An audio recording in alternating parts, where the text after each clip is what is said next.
Yeah, it's me again with more One Piece takes. When I said this show will consume you, I meant it. If you know me, you know how my brain works. And if you know how my brain works, you know that when I watch things, this noggin of mine just does not turn off. It's both a blessing and a curse because I wish I could watch things for fun. Anyway, the point I'm getting at here is One Piece is perfect for a head like mine because there are so many things to look at. But I don't just mean lore-wise or visually, but in terms of how this series works as a piece of media overall. People love to make the argument online that anime isn't the only thing out there. There are better things to watch. And they are completely right. It is worth anyone's time to invest in different films or shows outside of your comfort bubble. My only gripe with that is as much trash anime as there is out there. When there's an anime that does it well, it does it well. And it's never taken seriously because it's anime. One Piece feels like that. I know it's the biggest anime right now and it's by no means overlooked for how influential it is. But I do believe in professional courses of story writing and the effects of the real world in fiction, it's not nearly talked about enough. And that's due to it being a goofy looking anime. I can honestly, completely and genuinely say that One Piece does deserve to be up there as some of the best fantasy ever told. You can grumble and gripe all you want, but when it comes to discussing media such as The Lord of the Rings and The Hobbit, those of course being the granddaddy of all fantasy, One Piece should be something alongside it. And I know it sounds insane to non-anime watchers and I can't deny my bias for animation, but I've been through the ins and outs of so much of this shit, and One Piece is such a fantastic example of how to world build and how to story tell and how the real world influences the messages in our media, especially of the fantasy genre. I'm kind of going off track here, but I'm sure you can see just how passionate this series has made me, and what I want to discuss is why. Why does this series drive me bonkers, and what is One Piece doing that is keeping it exciting to this day? How is a 25-year-old series still at the top of the anime and manga world, and more importantly, what is it doing that's different? I already said there are so many things to look at in One Piece, and I'm specifically talking from a film point of view. Yes, the characters are amazing. Yes, the story is incredible, but for a show like this to be so successful, it needs more than that. And that thing is formula, but it's not just the formula, it's how it breaks the formula. In my previous video, I mentioned that One Piece has created a formula that can let it go on forever, and I'd like to expand on that. But before I get into that, here's a fun fact that is also relevant. Back in the day when creators would pitch their ideas, what producers cared about was the story. But now, in our current world of oversaturated content and the rapidly pumping film machine that is Hollywood, what producers care about is the world. When you go into a pitch meeting now, you are pitching a world and a concept. The reason for this is because a world can be marketed more, can be milked out, and has a longevity unrivaled to that of a nicely condensed film about, I don't know, a character study. Producers care about media franchises now, more specifically a transmedia franchise. The movies that kickstarted this idea are classics like Star Wars, Lord of the Rings, Avatar, the blue people one, not the good one. And what cemented and arguably made it unbearable was Marvel's cinematic universe. So why am I talking about all this? Because Marvel wishes, they wish they had a world such as One Piece, and this isn't me actively trying to burn Marvel up in flames. What I mean is, Marvel's end is inevitable. The reasons for this are, number one, live action. Live action will always have an earlier cutoff date due to the fact that live action actors age. Number two, the rapidly becoming too much to handle release of movies. I know this one sounds insane because Mel, there are over 1,000 episodes and chapters of One Piece, but what I mean is, One Piece essentially goes in a straight line. It's easy to consume due to just throwing up a chapter or episode and going from A to B. There's not really anything to miss or seek out unless you want to find extra stuff in interviews or articles. Marvel has the issue of, if you miss a movie or a TV show, you miss a good chunk of what the hell is happening in the next movie. You don't get that with One Piece unless you actively skip an episode or a chapter. Number three, and this is the biggest one, The formula. Due to Marvel's Disney overlords, they are stuck in the same formulaic slop that they just cannot get out of. There is a lack of freedom to Marvel that will run it into the ground. I know this isn't the most fair comparison because One Piece isn't exactly a cinematic universe,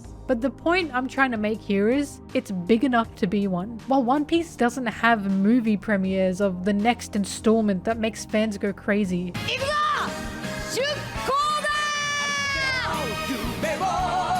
you know what it does have? New chapters, new episodes, new season announcements that always, without fail, has it trending on multiple social media sites. And I am absolutely saying One Piece is incredibly ahead of its time with what it's created, and that ingenuity has made it last this long. So what is this formula I'm talking about? What is this magical touch One Piece has that's made it unbeatable? It's the freedom! It's the fact that it can be absolutely anything. The freedom to experiment and to create and to be thrown in absolutely any genre imaginable. And in the somewhat early stages of One Piece, this freedom of genre was discovered, but I believe only recently has it been expanded on and used to its full potential. In the beginning, characters and story writing aside, One Piece was a shonen. They adventured from land to land, but it still felt like a shonen as an overall genre due to the specific tropes. But in my opinion, this started to change with the introduction of Thriller Bark. You'll have to forgive me because my strong points lie in storytelling and specifically character writing, so I'll try my best to talk genre in a somewhat professional sounding way. I think most can agree that when first watching Thriller Bark, it throws you in for a loop just because of how different it feels. Thriller Bark is essentially One Piece's Nightmare Before Christmas, and while it's still a fantasy, it's thrown into a different category of fantasy. This isn't just adventure fantasy now, this has been thrown into another subcategory entirely. One Piece has now turned into a work of gothic fiction in this arc alone. And due to One Piece's ability to be anything because of the world it's in, it doesn't feel misplaced. It just feels like another part of the world, and another part of the world just happens to be its own genre. Thriller Bark was still a shonen, and it was still heavily relying on the typical shonen tropes. While Thriller Bark didn't exactly dive headfirst into it, and more so just experimented with the idea here and there, it was a taste of bigger things to come. After Thriller Bark, the next two arcs to muddle around with genre were Impel Down and Punk Hazard. Impel Down was a complete Prison Break arc, and while Prison Break films aren't exactly their own genre, throwing away the main cast to focus solely on Luffy and succeeding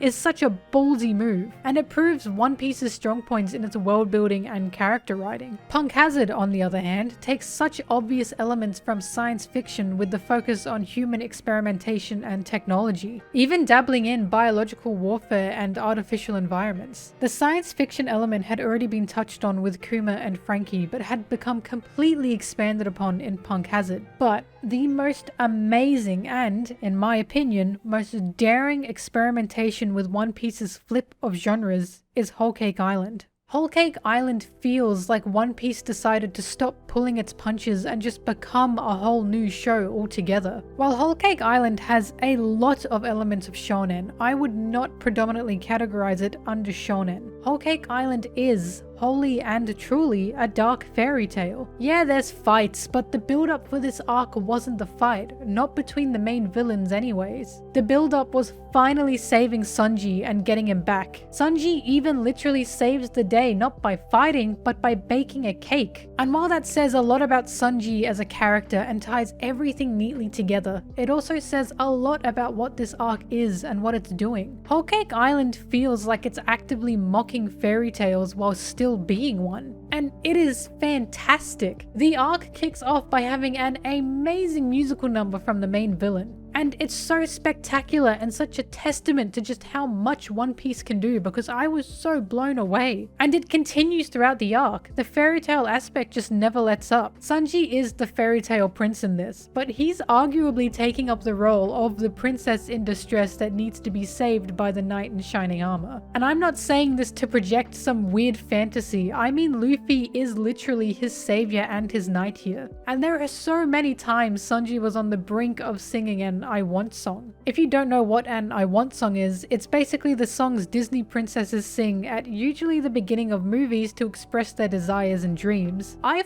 fully believed Sanji was about to break out singing at any moment, and I wouldn't have even blinked because that's just what this arc does to you. I've got a dream. She's got a dream. I've got a dream. She's got a dream. This arc has musical numbers throughout, not just in the opening, and the operatic ending that played out as the grand finale to Whole Cake Island was stunning. The romance involved, along with the story and the complications, were all so unique for One Piece. Whole Cake was just Sanji's messed up Cinderella story. He even got beat up by his siblings and cooked for rats. They turned my boy into a Disney princess, and I can't even complain about it because it was such an enjoyable watch. Then it also included a whole Power Rangers homage, complete with magical girl transformation sequences. They really just did everything they could in Whole Cake Island, and I appreciate it completely. After One Piece went balls to the wall with this genre experimentation, we finally got the Wano arc. Wano is so stylized and completely takes up the genre of Jidaigeki films. Jidaigeki films are period drama pieces in Japan that are based in the Edo period, and Wano went right into it. It was genuinely driving me insane how One Piece could immediately switch from a dark fairy tale to Jidaigeki in back-to-back arcs. But the world lets it do that, and the writing is what makes everything so astounding. Completely switching genres like that is something so unique to One Piece, and it's not something a lot of shows, films, or stories in general can do because of the limitations of the world they're set up in,